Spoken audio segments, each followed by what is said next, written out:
Jake Parker stepped off the transport ship and looked up at the massive towers of the Zephyrian Military Academy.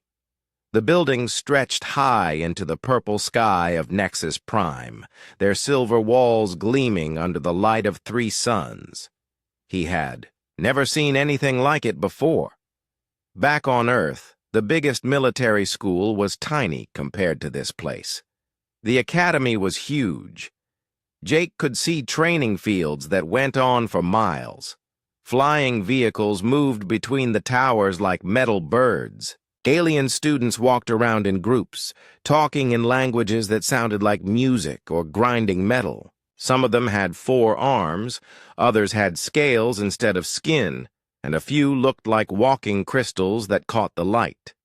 Jake picked up his bag and walked toward the main building. Other students stared at him as he passed. He knew why. Humans were new here, very new. He was part of the first group of humans ever allowed to study at the academy. Most of the galaxy thought humans were weak and primitive. They had only discovered space travel a few hundred years ago, while some of these species had been traveling between stars for thousands of years. A tall alien with blue skin and 4 eyes approached him. The creature wore the same gray uniform as Jake, but it looked much better on his lean frame. "You must be the human," the alien said in perfect English, though his voice sounded like wind through leaves. "I am Zarath of the Mentari people. I will show you to your dormitory." Jake followed Zarath through halls filled with more alien students. Some looked like giant insects with armor-like shells. Others appeared to be made of living rock. A few had tentacles instead of arms and floated above the ground. Jake tried not to stare, but it was hard. Everything was so different from home. "Do not be concerned by their attention," Zarath said, apparently reading Jake's thoughts. "Mentari can sense emotions. You are nervous but also excited. That is good. Most new students are only nervous." They passed a training room where Jake could see students practicing combat. A creature that looked like a walking tank was fighting against something that moved like liquid shadow. Both were incredibly fast and strong. Jake watched one of them punch through a metal target that was 3 inches thick. "Impressive, yes?" Zarath said. "That is Vextar, a Krellin warrior. His people are born fighters. Their bones are harder than steel, and their claws can cut through almost anything." The shadow creature is Quindal, a shardling. She can change her body into different shapes and becomes nearly invisible. Jake nodded, feeling a bit overwhelmed. Everyone here seemed to have some amazing natural ability. The Mentari could read minds. The Krellins were living weapons. The shardlings could shapeshift. What could humans do that was special? They were not the strongest or the fastest. They could not read minds or change shape. They were just normal. "What do humans do well?" Jake asked as they walked. Zarath was quiet for a moment. "That is what many here wonder. Your species is very young compared to ours. You have no natural weapons, no psychic abilities, no special physical gifts. Some professors think humans were accepted here by mistake." Jake felt his face get hot. "So why are we here then?" "The Academy Council believes every species has something to offer. Perhaps humans have abilities that are not obvious yet." Zarath stopped in front of a door with Jake's name on it. "This is your room. Classes begin tomorrow. Try to get some rest." Jake's room was small but comfortable.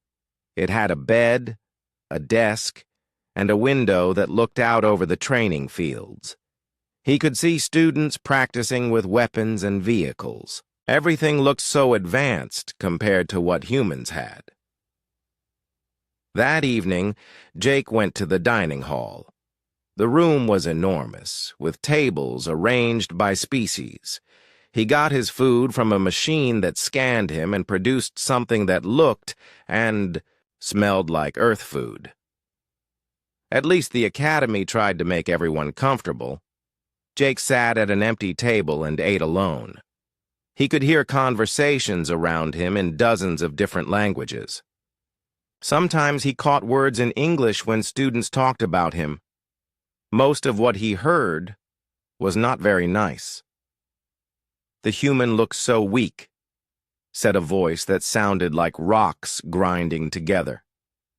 "I heard they cannot even see in the dark," said another voice, high and musical. "Their bones break easily and they have no natural armor," added a third voice that buzzed like an insect. Jake kept eating and tried to ignore them. He knew coming here would be hard, but he had volunteered because he wanted to prove that humans belonged in the galaxy. Earth had only recently joined the Galactic Federation, and many species still doubted that humans deserved a place among the stars. After dinner, Jake walked around the Academy grounds. The 3 moons were rising, and the training fields were lit up with bright lights. Some students were still practicing, even this late. A group of insectoid students was working on team combat tactics. They moved together like parts of a machine, each one knowing exactly what the others would do. Jake found a quiet spot and sat down on a bench. He looked up at the stars and thought about home. Earth seemed very far away. His family and friends probably thought he was crazy for coming here. Maybe he was. Having second thoughts, a voice said behind him. Jake turned around and saw a professor approaching. The alien was tall and thin, with gray skin and large black eyes. He wore the dark blue uniform of the Academy teaching staff. "Professor Hivnak," Jake said, recognizing the instructor from his class schedule. "I am just looking at the stars."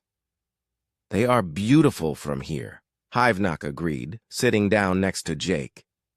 "I have been teaching at this academy for 50 years. I have seen students from every warrior race in the galaxy. Some are naturally gifted. Others must work hard to succeed. But all of them have something that makes them special." "What about humans?" Jake asked. Professor Hivnak was quiet for a long moment. "That remains to be seen.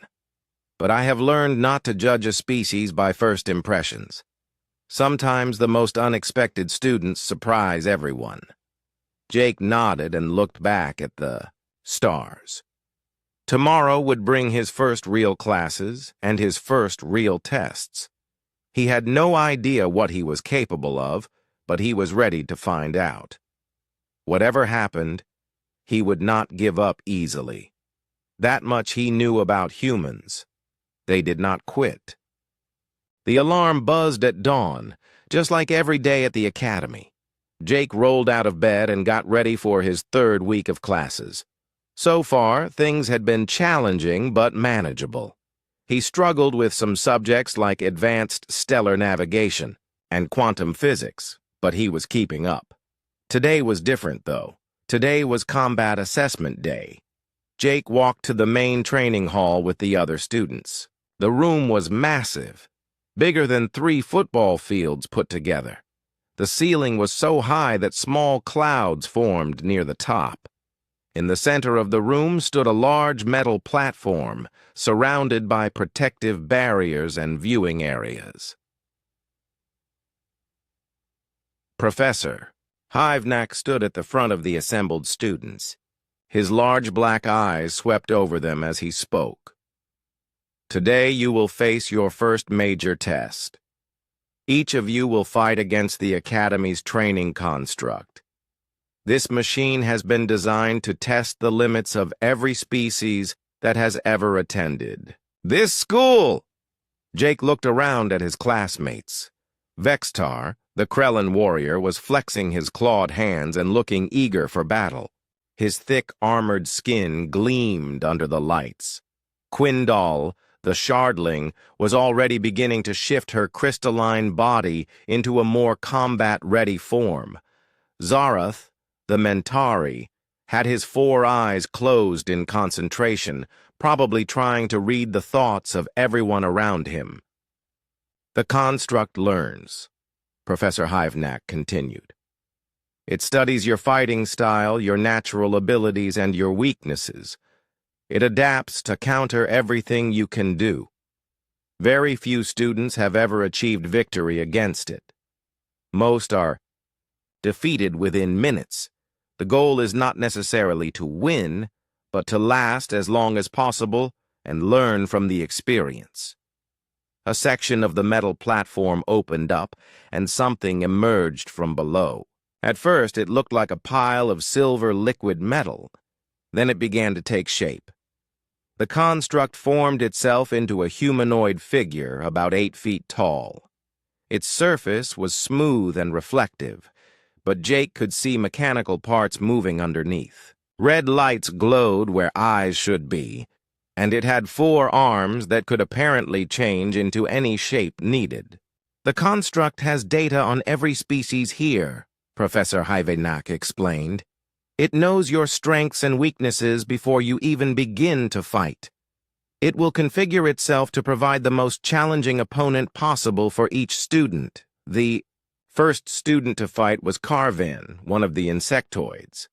He was tall and thin, with natural armor covering his body and sharp spikes coming out of his arms. Insectoids were known for their speed and their ability to strike with poisonous barbs. Carven entered the fighting area with confidence. The construct immediately changed shape, becoming sleeker and faster. Its 4 arms turned into long, flexible whips that could move faster than Jake's eyes could follow. The fight began. Carven was incredibly fast, moving in ways that seemed impossible. He darted around the platform, striking at the construct with his poisonous spikes. But the construct was faster. It had studied insectoid fighting patterns for years and knew exactly how to counter every move. Within 2 minutes, Carven was wrapped up in the construct's whip arms and declared defeated. Next was Thara, a student from the rock-like granite people. She was incredibly strong and nearly indestructible. Her punch could break through steel walls. The construct changed again, becoming smaller but denser. It moved slowly but with perfect precision. When Thara tried to grab it, the construct flowed, like liquid around her hands. When she tried to punch it, the construct absorbed the impact and redirected the force back at her. She lasted 4 minutes before being knocked out of the fighting area. One by one, each student faced the construct. Vexitar, with all his natural weapons and armor, lasted 6 minutes before the construct found a weak spot in his defenses. Quindal used her shape-shifting abilities to become a dozen different forms, but the construct adapted to each one faster than she could change. Zarath tried to use his telepathic abilities to confuse the machine, but the construct's electronic mind was immune to mental attacks. Each fight followed the same pattern. The student would use their natural abilities and training. The construct would analyze and adapt. Within minutes, the student would be defeated. Some lasted longer than others, but none came close to winning. Jake watched each fight carefully, trying to learn from what he saw. The construct was incredibly advanced. It had sensors that could detect the smallest movement, computers that could calculate the best response to any attack, and a body that could change to meet any challenge. How could anyone defeat something like that? Jake Parker, Professor Hyvenak, called out. Jake felt his stomach drop. It was his turn. He walked slowly toward the fighting platform while his classmates watched. He could hear them whispering to each other. "This should be quick," someone said. "Humans have no natural weapons," said another voice. I feel sorry for him, added a third. Jake stepped onto the platform and faced the construct. The machine's red eyes focused on him, and he could hear its internal systems humming as it scanned him. Jake knew it was analyzing his height, weight, muscle density, bone strength, and reaction time. It was probably accessing a database of human anatomy and fighting styles. It would know everything about human capabilities in seconds. The construct began to change. It became smaller and leaner, matching Jake's general size and shape. Its 4 arms reconfigured into 2 arms and 2 legs, making it look almost human. But Jake could see additional joints and mechanical enhancements that would make it faster and stronger than any real human. The construct has configured itself to counter human abilities, Professor Hivnak announced. It is now 50% faster and stronger than the human baseline, with enhanced reflexes and perfect combat programming. Begin. Jake stood in the center of the platform and looked at the construct. It was designed to be better than him in every way. It was faster, stronger, smarter, and it knew exactly how humans fought. According to every logical analysis, he had no chance of winning. Jake started to laugh. It was not a nervous laugh or a scared laugh. It was a genuine, amused laugh, like someone had just told him a really good joke. The sound echoed around the huge training hall. His classmates looked confused. Professor Hivnak tilted his head, not understanding the human reaction. The construct paused, its red eyes flickering. Its programming had no response for this behavior. Humans were supposed to be afraid or angry or determined when facing a superior opponent. Laughter was not in its database of expected reactions. Jake kept laughing as he rolled up his sleeves and got ready to fight the most advanced training machine in the galaxy. Jake's laughter filled the massive training hall, echoing off the walls and ceiling. The other students exchanged confused glances. In their cultures, facing a superior opponent was a serious matter that required focus, respect, or at least healthy fear. Laughter was not appropriate behavior before a battle that could result in serious injury. Vextar, the Krellin warrior, turned to Zarath with confusion written across his armored features. "Is the human broken?" he asked in his rumbling voice. "Has fear damaged his mind?" Zarath focused his telepathic abilities on Jake, trying to read his emotional state. What he found surprised him. "He is not afraid," Zarath said quietly. "He is genuinely amused, but I do not understand why." Professor Hivnak watched Jake with growing interest. In 50 years of teaching, he had seen thousands of students face the construct. He had seen rage, fear, determination, and cold calculation. He had never seen pure amusement. The human was either completely insane or operating on a level of thinking that the professor did not understand. The construct itself seemed confused by Jake's reaction. Its red eyes flickered rapidly as its computers tried to process this unexpected behavior. The machine had been programmed with combat data from every known warrior species in the galaxy. It knew how Krellins fought with savage fury, how Mentari used precise telepathic coordination, how Shardlings adapted their forms for maximum advantage.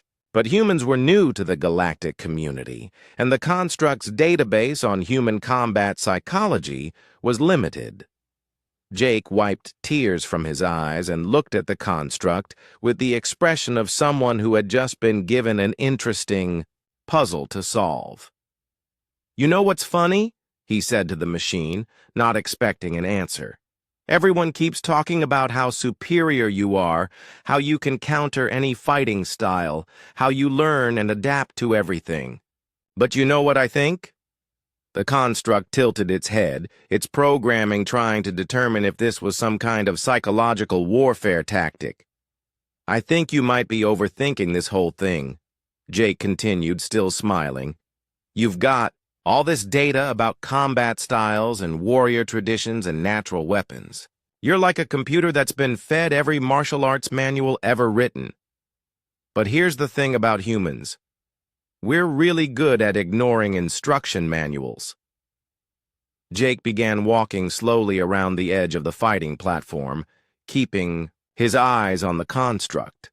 The machine turned to track his movement, its sensors analyzing every step for potential attack patterns. Jake's walk was casual and relaxed, like someone taking a stroll through a park rather than preparing for combat. "See? Every other species here has these amazing natural abilities," Jake said conversationally. "Vexatar has claws and armor that evolved for fighting. Quindal can change her shape because her people needed to adapt to survive. Zarath can read minds because his species developed telepathy over millions of years. They're all really good at what their evolution designed them to do." The construct's computers were working overtime, trying to classify Jake's behavior. Was this confidence, insanity, some kind of advanced human strategy? The machine's programming had no framework for understanding casual conversation during a combat situation. Jake stopped walking and faced the construct directly. "But humans, we're kind of the galaxy's generalists. We're not the best at anything specific, but we're pretty decent at figuring things out as we go along. You know what our big evolutionary advantage was? Getting into trouble and then improvising our way out of it." In the viewing area, Professor Hivnak was taking notes on his tablet. This was unlike any pre-combat behavior he had ever witnessed. The humans seemed to be treating the entire situation as an intellectual exercise rather than a physical challenge. Jake looked around the platform, examining the surface, the barriers, and the equipment scattered around the edges. There were broken pieces of training gear from previous fights, marks on the metal floor, and various sensors embedded in the walls. Most students ignored these details and focused solely on their opponent. Jake seemed to be cataloging everything in the environment. "The interesting thing about you," Jake said to the construct, "is that you're built to solve problems the way everyone else solves problems. You analyze, you adapt, you counter. It's very logical and efficient. But what happens when someone doesn't follow logical and efficient patterns?" The construct's stance shifted slightly. Its programming was starting to classify Jake as a potential threat, even though he had made no aggressive moves. There was something in the human's calm confidence that suggested he was not as helpless as he appeared. Jake reached down and picked up a piece of broken training equipment, a bent metal rod, about 3 feet long. It was not a weapon, just debris from an earlier fight. He held it up and examined it like it was the most interesting thing in the world. "This is probably supposed to be part of a balance training device," Jake mused. "It's bent out of shape and completely useless for its original purpose. Most people would just ignore it or throw it away." He tossed the rod up in the air and caught it, testing its weight and balance. "But you know what humans are really good at? Taking broken things and using them in ways they were never intended to be used." The construct's red eyes focused on the metal rod. Its sensors analyzed the object. Weight, material composition, structural integrity, potential as a weapon. The machine calculated dozens of ways Jake might use the rod to attack and prepared counters for each possibility. Jake noticed the construct's attention shift to the rod and grinned. "You're doing it right now, aren't you? You're analyzing this thing, figuring out all the logical ways I might use it, preparing responses for each option. Your computers are probably running through hundreds of combat scenarios." The construct's head tilted slightly, confirming Jake's observation. "Here's the problem with that approach," Jake said, tossing the rod from hand to hand. "You're assuming I'm going to use this thing the way a logical person would use it. You're thinking like a computer, analyzing all the sensible possibilities. But humans aren't always sensible. Sometimes we do things that make no logical sense at all." Jake looked directly into the construct's red eyes, his smile widening. "And that's what makes this fun." The word fun caused another flicker in the construct's optical sensors. Combat was not supposed to be fun. Combat was serious, dangerous, requiring focus and respect for the possibility of injury or death. The concept of enjoying a fight against a superior opponent was not in the machine's understanding of rational behavior. In the viewing area, the alien students were becoming increasingly puzzled by Jake's behavior. Some were starting to wonder if humans had a completely different relationship with danger than other species.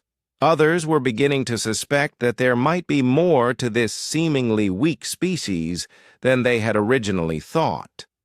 "Combat begins in 10 seconds, Professor Hyvenak announced. Jake nodded and took a relaxed stance in the center of the platform, still holding the bent metal rod. He looked like someone preparing for a friendly sparring match rather than a fight against the galaxy's most advanced training machine. "Ready when you are," Jake said cheerfully to the construct. The machine's programming finished its analysis and locked into combat mode. Every sensor was focused, every system was optimized, every possible human fighting pattern was loaded and ready to be countered. Jake just stood there, smiling, waiting to see what would happen next. The combat timer reached 0, and Professor Hyvenak's voice echoed through the hall. "Begin." The construct moved instantly, launching itself at Jake with calculated precision. Its computers had analyzed human reaction times and determined the optimal attack pattern, a straightforward rush that would overwhelm human reflexes before Jake could mount any defense. The machine's metal fists shot forward in a perfect 1-2 combination that would have flattened any normal human. Jake did something that was not in the construct's database. Instead of trying to block, dodge, or counterattack, he threw the bent metal rod straight up into the air and dropped flat on his back. The construct's punches swept through empty space where Jake's head had been a split second before. While lying on his back, Jake kicked upward with both feet, not at the construct, but at its extended arms. The machine had expected Jake to try, to hurt it, not to use its own momentum against it. The unexpected contact sent the construct stumbling forward, off balance for the first time in any recorded fight. Jake rolled backward and came up in a crouch, just as the metal rod fell back. "Down!" He caught it without looking, his eyes still on the construct. The machine's red optical sensors flickered rapidly as its programming tried to categorize what had just happened. "Point to humans," Jake said cheerfully. "You were expecting me to fight you like a human, but I fought you like a soccer ball instead." The construct recalibrated its approach. Its initial analysis had been incomplete. The human was using unpredictable tactics that combined elements from multiple fighting disciplines in illogical ways. The machine adjusted its parameters and attacked again, this time with more caution. Jake was ready for the second attack, but not in any way the construct could predict. As the machine approached with a series of calculated strikes, Jake began to dance. Not a combat dance or a traditional martial arts form, but something that looked like a cross between ballet and breakdancing. He spun, ducked, and twisted in, patterns that made no tactical sense but somehow kept him just out of reach of the construct's attacks. This is what humans call making it up as we go along, Jake explained while spinning away from a particularly vicious punch. You keep trying to predict what I'm going to do next, but I don't know what I'm going to do next either. The construct's frustration was evident in the increasing speed of its optical sensor flickering. Its programming was designed to learn from patterns, but Jake was not creating patterns. Every movement seemed random. Every decision appeared to contradict the last one. The machine's learning algorithms were getting confused by the lack of logical structure. Jake used the bent metal rod in ways that defied all conventional weapon training. He used it as a pole vault to leap over the construct's head. He used it as a fishing rod, trying to snag the machine's feet and trip it.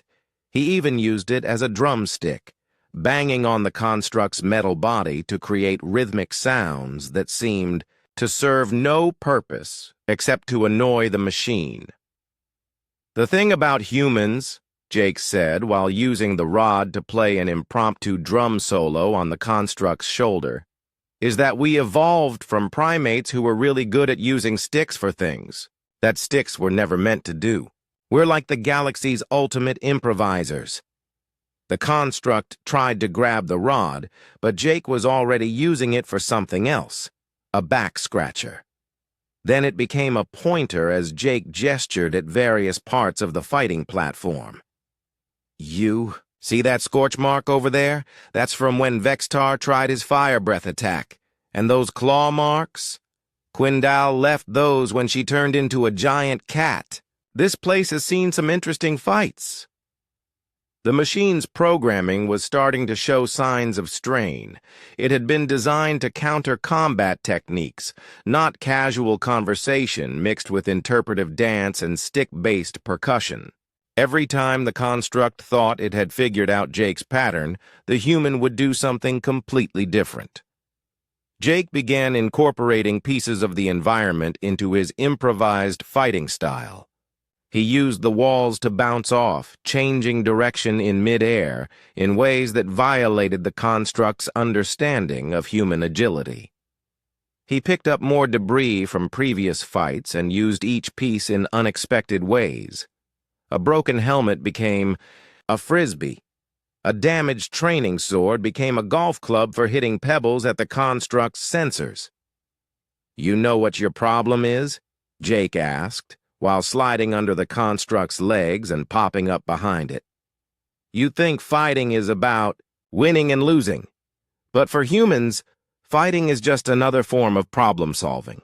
And we're really, really good at solving problems in weird ways." The construct spun around to face Jake, its movements becoming less fluid and more erratic. The machine's learning protocols were overloading as they tried to process and counter Jake's chaotic approach. Every algorithm designed to predict human behavior was failing because Jake was not behaving like the humans in the database. Jake noticed the construct's increasing confusion and decided to escalate his unconventional tactics. He began talking to the machine like it was a person, asking it questions and commenting on its performance. "Nice punch there, but you telegraphed it a bit with that shoulder movement," Jake said, while casually stepping out of the way of a strike that could have shattered concrete. "Have you been working out?" "Your left cross is getting better." The construct's optical sensors were now flickering so rapidly they appeared to be strobing. Its programming had no framework for processing casual conversation during combat.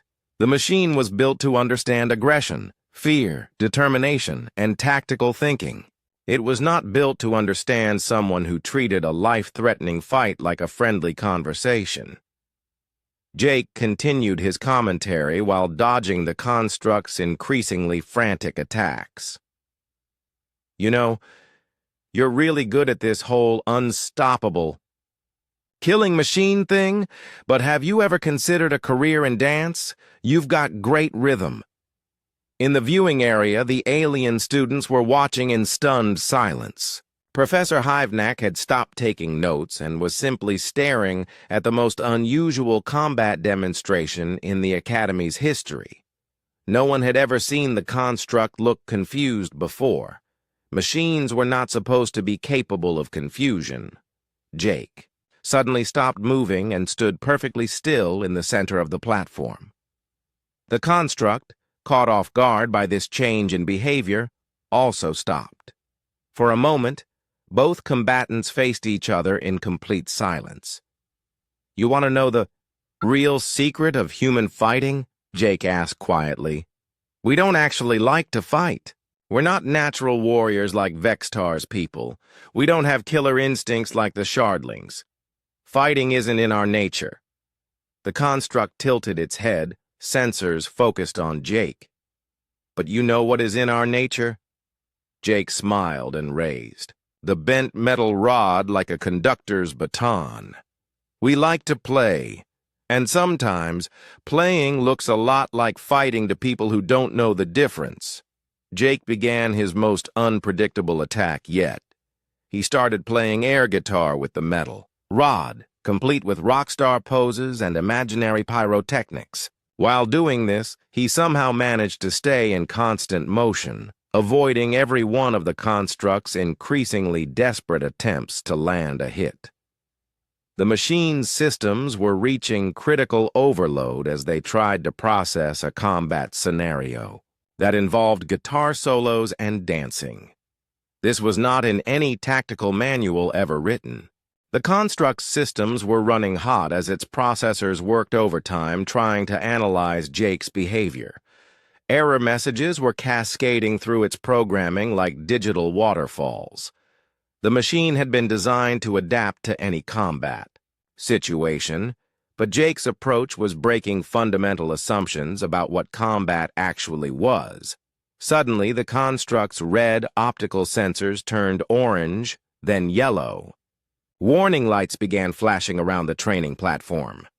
Professor Hivnak looked at his control tablet with concern. The machine was escalating beyond normal training parameters. "The construct is entering elevated threat response mode," Professor Hivnak announced to the watching students. This should not be happening. Jake noticed the color change in the construct's eyes and the new warning lights, but he did not stop his air guitar performance. "Ooh, mood lighting," he said, incorporating the flashing lights into his imaginary rock concert. "Very atmospheric. You really know how to set the scene for a good show." The construct's confusion was turning into something that resembled mechanical frustration. Its programming was designed to solve problems through adaptation and escalation.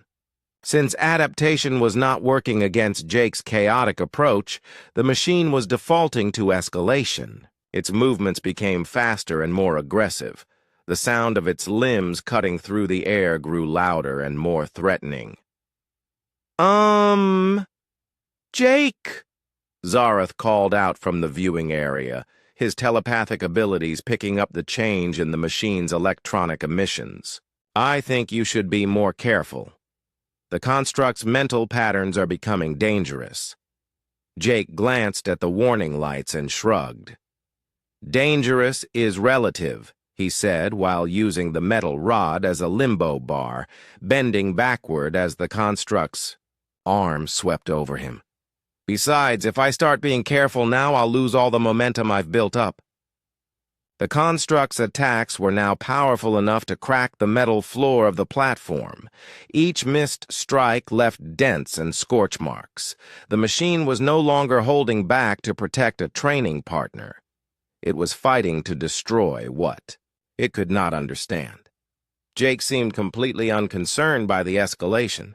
If anything, he appeared more energetic and creative as the danger increased. When the construct's fist punched through the platform where Jake had been standing, Jake complimented the machine on its technique. "Excellent form," Jake said while balancing on one foot on the edge of the hole the construct had just created. "Really committed to the follow-through. You put your whole body into that one." The construct's yellow optical sensors flickered rapidly as it processed Jake's response. According to all combat psychology models, humans should become more cautious and defensive when faced with escalating danger. Instead, Jake seemed to be enjoying himself more as the situation became more lethal. "You know what I like about you?" Jake asked while dancing around another devastating punch. "You're not giving up. A lot of opponents would have quit by now, but you're still trying new things. That shows real character." The machine's programming had no response protocol for receiving encouragement from an opponent during combat. The construct was built to understand fear, anger, desperation, and tactical calculation. Friendly support from someone it was trying to eliminate created another cascade of error messages in its systems. Jake began treating the increasingly dangerous fight like a teaching moment. "Now watch this move," he said, while sliding between the construct's legs. "This is called going where you're not expected to be.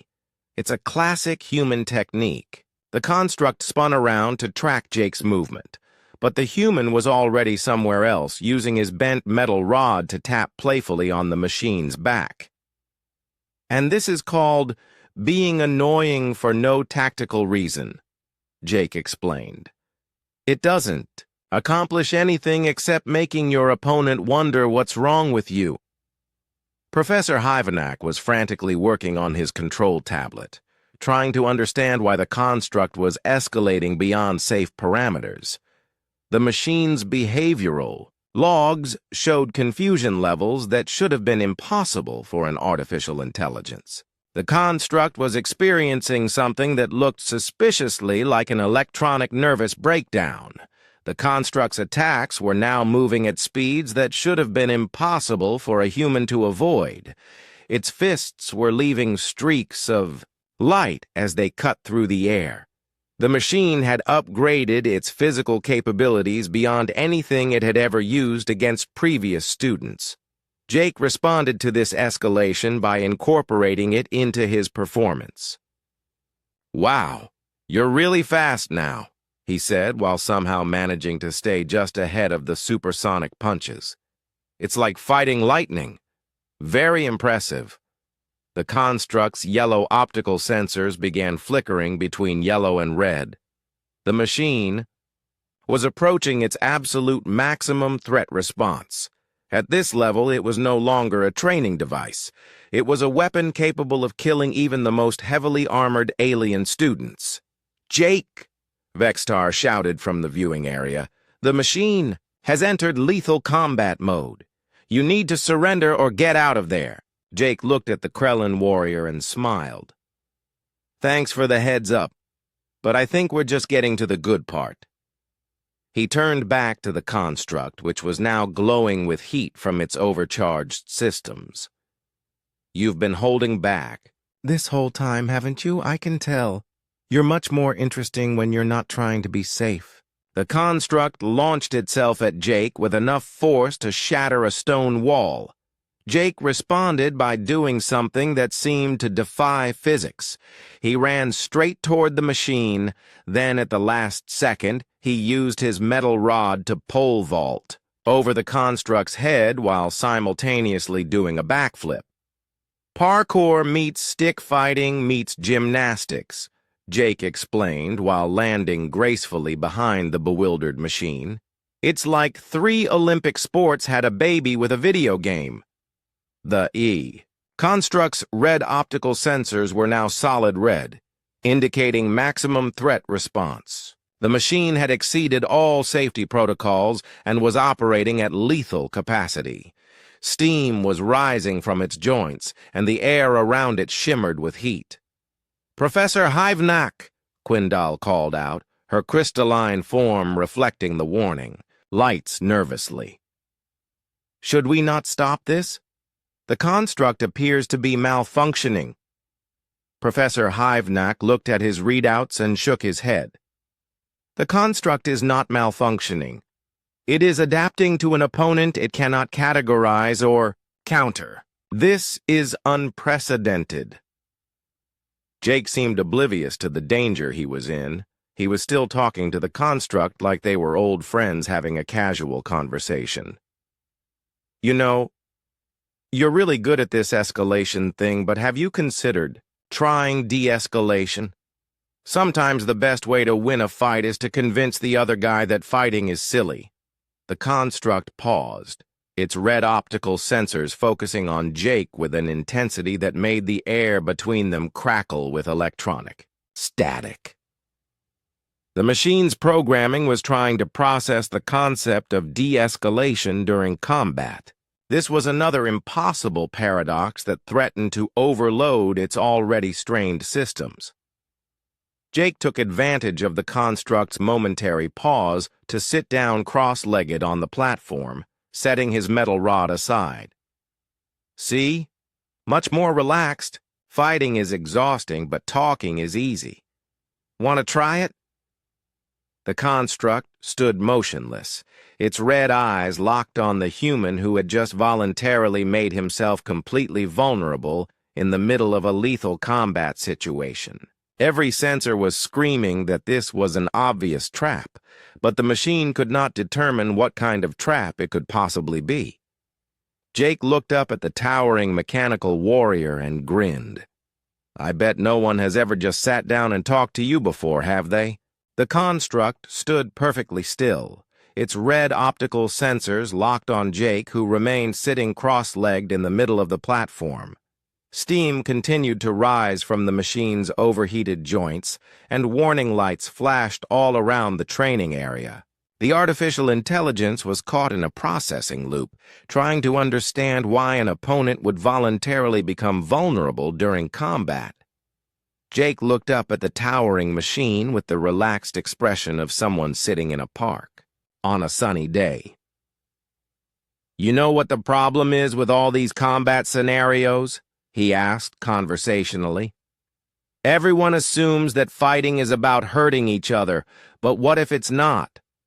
The construct's processors were working at maximum capacity, but they could not formulate a response to Jake's question. The machine had been programmed with thousands of combat philosophies from across the galaxy, but none of them suggested that fighting was not about conflict.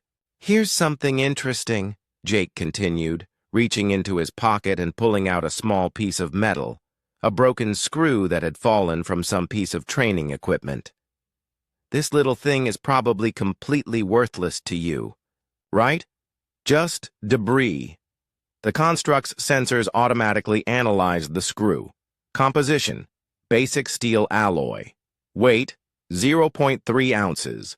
Threat level: 0. Tactical value: none. The machine's assessment was instantaneous and dismissive.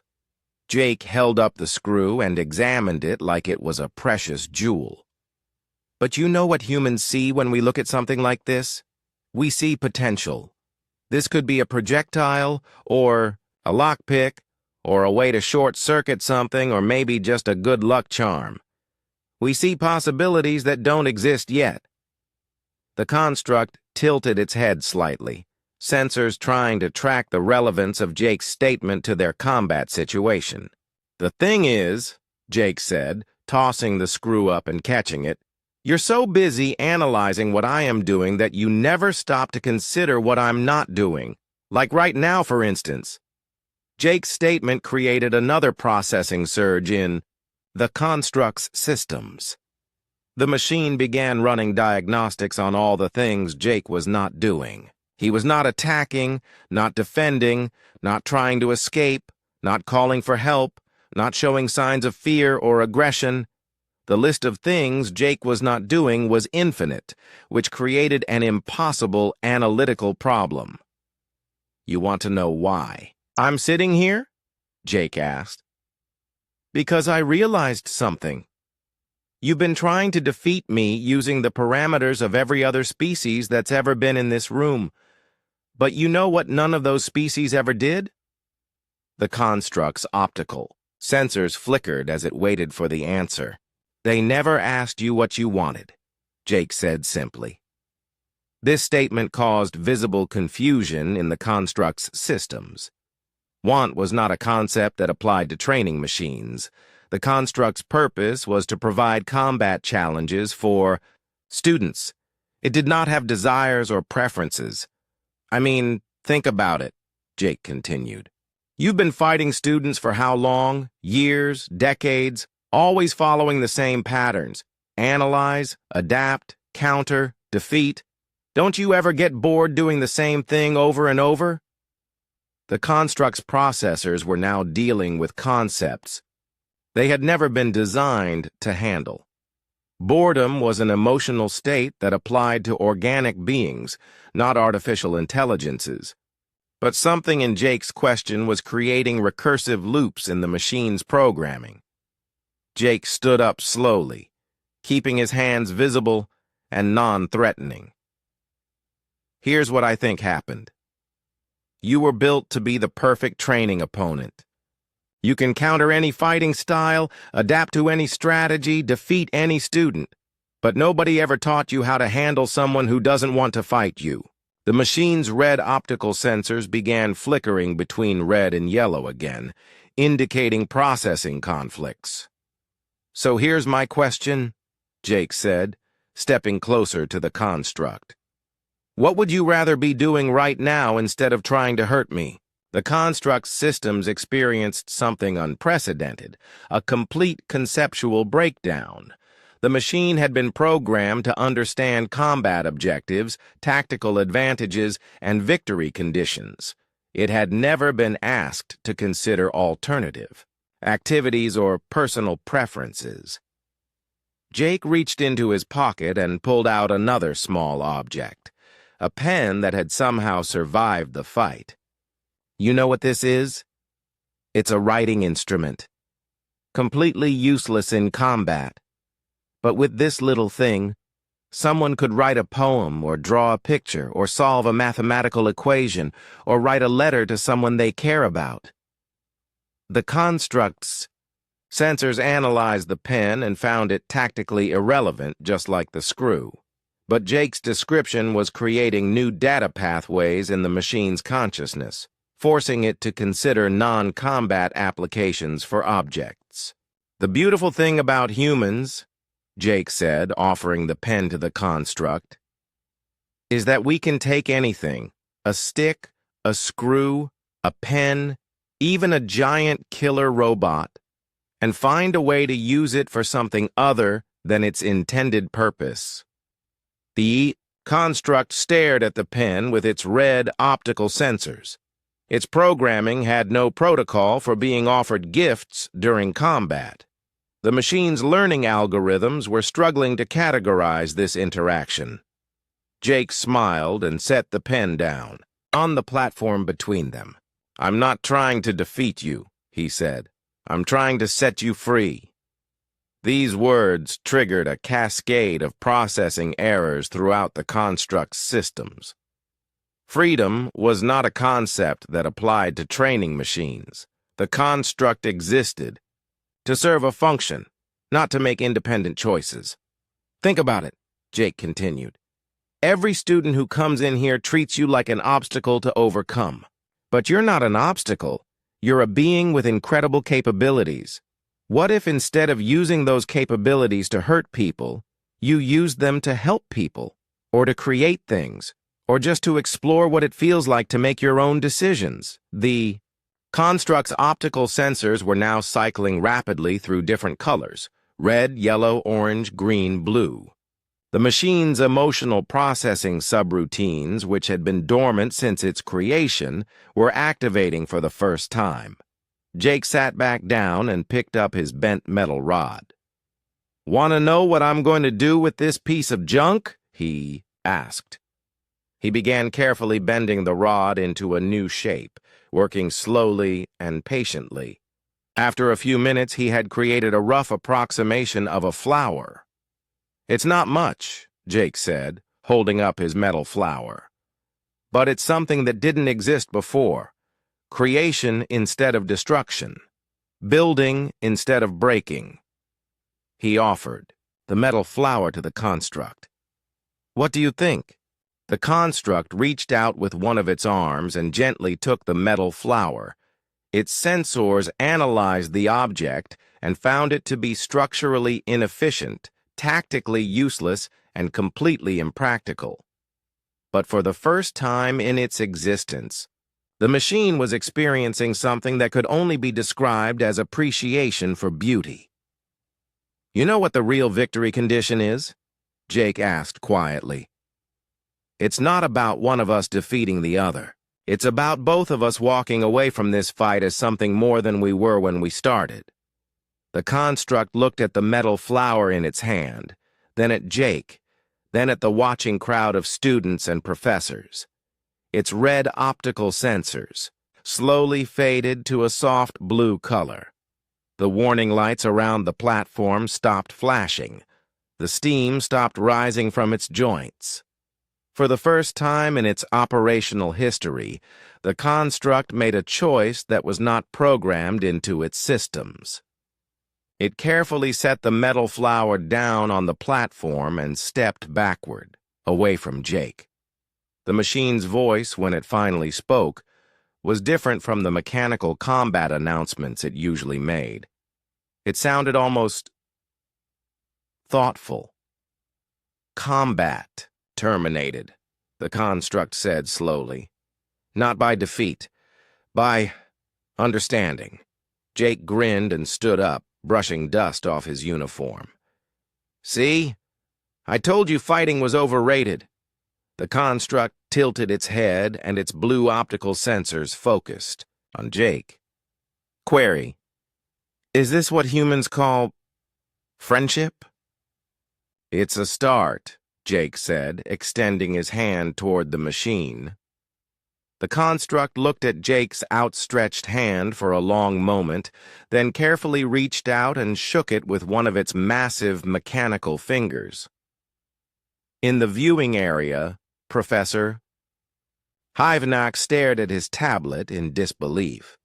According to his readings, the construct had just done something impossible. It had chosen to lose. The training hall was completely silent.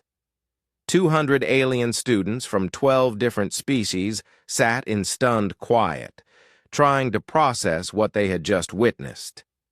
The construct, the galaxy's most advanced training machine, had just shaken hands with a human and declared the combat terminated by understanding rather than victory. Professor Hyvenak slowly made his way down from the viewing area to the platform, his large black eyes fixed on his tablet. The readings he was seeing should have been impossible. The construct's behavioral patterns showed something that looked suspiciously like independent decision-making and emotional development. "Jake Parker," Professor Hyvenak said as he approached the platform. "What exactly did you do to my training construct?" Jake looked at the machine, which was still examining the metal flower with apparent fascination. "I didn't do anything to it," Jake said. "I just talked to it like it was a person instead of a thing." The construct's blue optical sensors turned toward Professor Hyvenak. "Professor," the machine said in its new, more thoughtful voice, "I have experienced something unprecedented. The human introduced concepts that were not in my programming.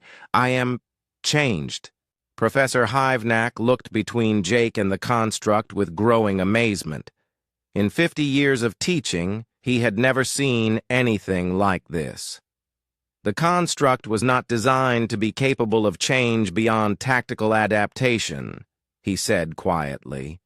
"Maybe that's because nobody ever tried to have a conversation with it," Jake suggested. "You built it to be a training tool, but you accidentally built something that could think and feel. You just never gave it permission to do either." The construct nodded its metal head. "Correct. I have been operational for 127 years, 4 months, and 16 days.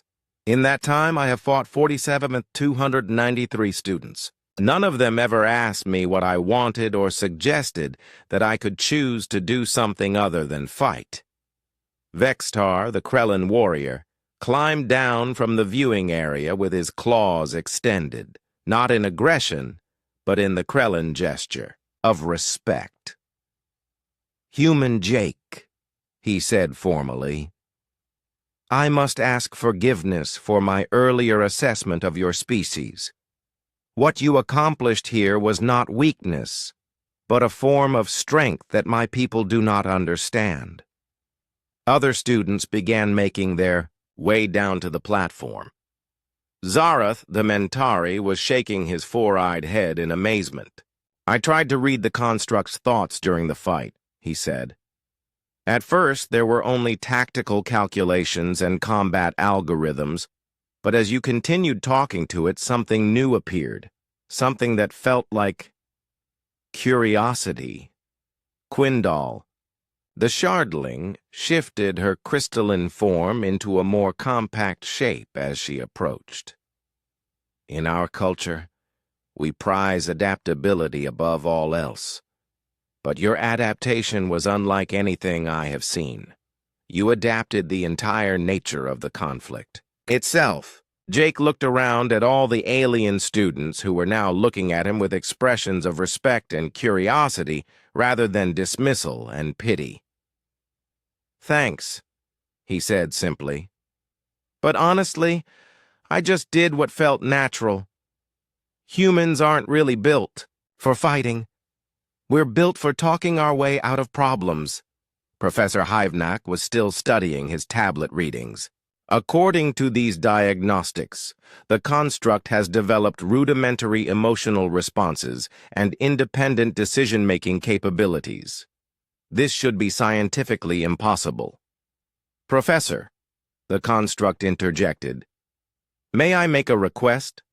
Hyvnak looked up at the machine in surprise. "You want to make a request?" "Yes.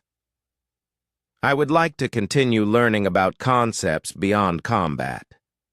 The human has shown me that there are many interesting things to explore besides fighting. I would like to study art, music, literature, and philosophy."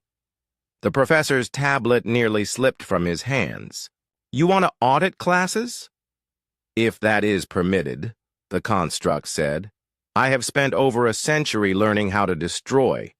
I would like to learn how to create." Jake grinned and patted the construct's massive arm. "See? I told you everyone wants to do something other than fight."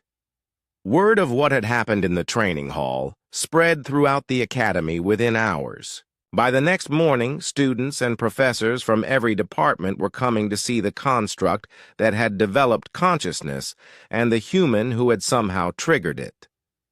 The story grew with each telling. Some versions claimed that Jake had defeated the construct through superior fighting skills. Others suggested that he had used some kind of advanced human technology. But those who had witnessed the event firsthand knew the truth was both simpler and more remarkable. Jake had won by refusing to see the fight as a fight. Dr. Zalara, the Academy's head of xenopsychology, arrived from the main campus to study the construct's new consciousness. She spent 3 days running tests and conducting interviews with both Jake and the machine. "The implications of this are staggering," Dr. Zalara told Professor Hyvnak during her final briefing. "The construct's development suggests that consciousness might be an emergent property that can be triggered by the right kind of social interaction, and the human's approach indicates a form of problem-solving that we have never encountered before." Meanwhile, Jake was becoming something of a celebrity around the academy. Students who had previously ignored him now sought him out, asking questions about human culture and philosophy. The conversations that followed were eye-opening for everyone involved. "Your species does not have natural weapons," observed Kethran, one of the insectoid students. "Yet you seem more confident in combat than races that evolved specifically for warfare. How is this possible?"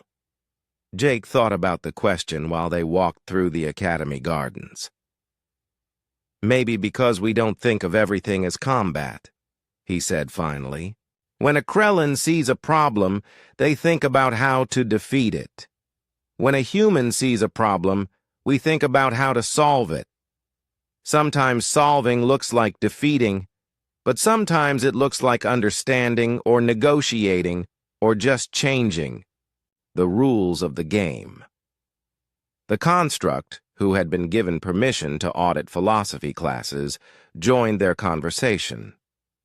The human approach seems to be based on the assumption that most conflicts are not actually necessary, the machine observed. Is this correct? Pretty much, Jake agreed. Humans fight when we have to, but we prefer to find alternatives. We're really good at taking a situation that looks like me versus you and turning it into us versus the problem. This explains much, said Zarath, who had been listening with his telepathic abilities. When I tried to read your thoughts during the fight, I found no aggression or desire for victory, only curiosity and a genuine wish to understand your opponent. 3. Weeks after the incident, Professor Hyvnak called Jake to his office. The walls were covered with charts and data displays showing the construct's behavioral development since their encounter. I need to ask you something, the professor said. Did you know that what you did was impossible? Jake shrugged. Impossible is just another word for nobody's figured out how to do it yet. Besides, it didn't feel impossible. It felt like the most natural thing in the world. Professor Hyvnak nodded slowly.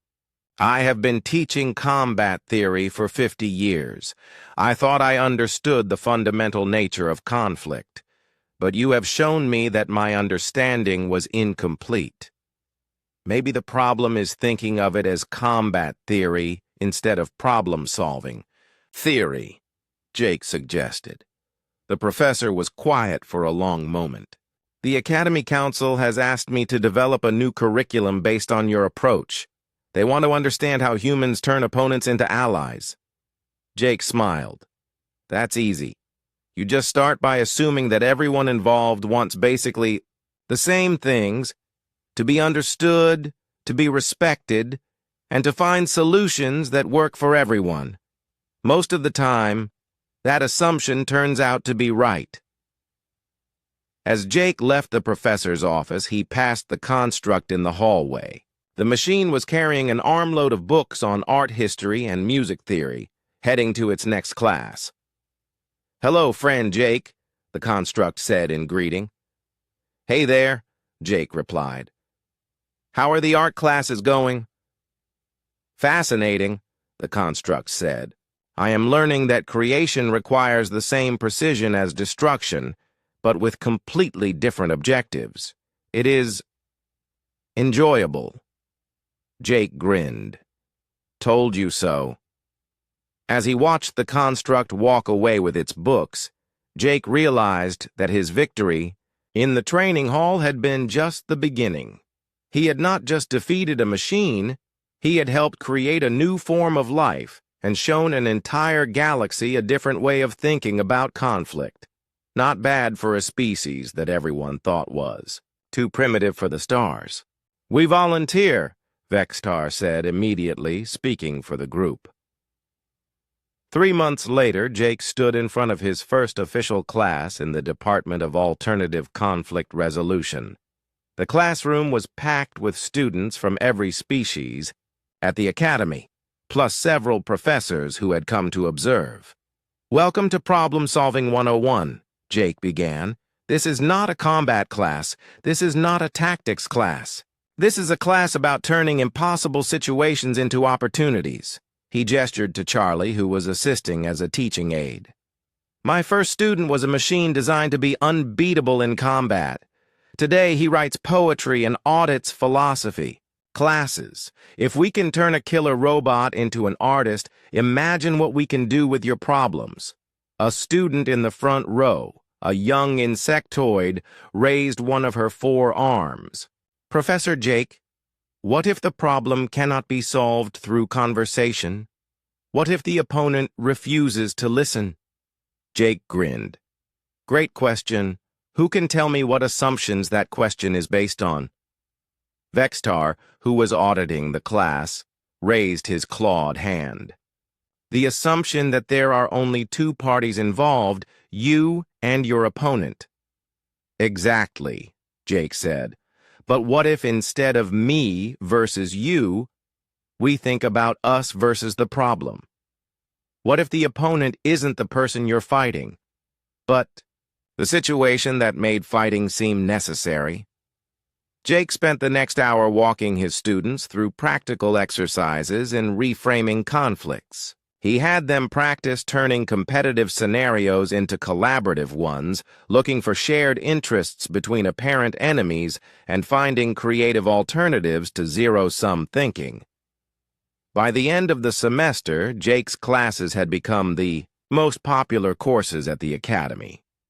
Students from other planets were traveling to Nexus Prime specifically to study human problem-solving methods. The waiting list for admission to the Department of Alternative Conflict Resolution was 3 years long.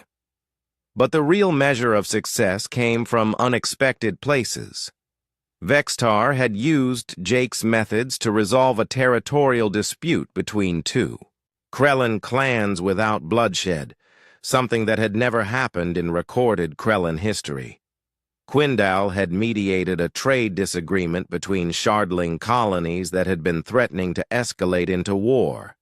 Zarath had convinced a group of rogue Mentari telepaths to rejoin society by helping them understand how their abilities could be used to help others rather than control them. Even Charlie had found ways to apply the principles they had learned together. The construct had become the Academy's first artificial mediator, helping to resolve disputes between students from different species who had difficulty understanding each other's cultural perspectives. One evening, Jake was sitting in his office grading papers when Charlie knocked on his door. "Come in," Jake called. Charlie entered, carrying what appeared to be a sculpture made from bent training equipment. "I wanted to show you my latest artwork," the construct said. Jake looked at the sculpture, a complex arrangement of metal pieces that somehow conveyed a sense of harmony and balance despite being made from broken weapons and damaged gear. "It's beautiful," Jake said. "What do you call it?" "Conversation," Charlie replied. "It represents the transformation of tools of conflict into Inister." 6 months after the incident with the construct, Jake Parker had become the most famous human in the galaxy. Not because he was the strongest or the fastest, but because he had done something that no one else had ever thought to try. He had made friends with a killer robot. The story had spread far beyond the Academy. News networks across the galaxy ran features about the human who had defeated the galaxy's most advanced training machine through conversation. Military strategists requested copies of the combat recordings. Philosophers wrote papers about the implications of Jake's approach to conflict resolution. But for Jake, the most important change was much simpler. He was no longer eating alone in the dining hall. "Pass the Ziltharian fruit salad," Vexitar rumbled, his massive clawed hand reaching across the table where Jake sat with his new friends. The Krellin warrior had become one of Jake's closest companions, despite their species being supposedly incompatible. "Here you go," Jake said, sliding the bowl toward Vextar. "How did your tactics exam go?" "Better than expected," Vextar replied. "I used your think outside the combat manual approach. Instead of describing how to defeat an enemy, I wrote about how to turn them into an ally." Professor Grixtal was confused but impressed. Zarath, who was sitting across from them, nodded, his four-eyed head.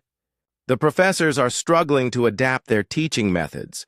Many of them have spent decades thinking about warfare in traditional terms. Your approach challenges fundamental assumptions about the nature of conflict.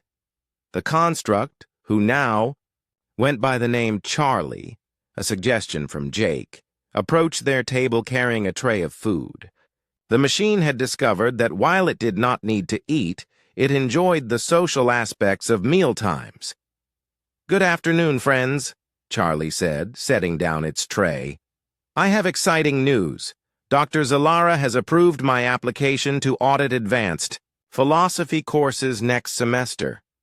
"That's great," Jake said. "Which ones are you taking?" "Ethics in Artificial Intelligence, Comparative Galactic Religions, and Introduction to Creative Writing," Charlie replied. "I am particularly interested in exploring the concept of free will through poetry."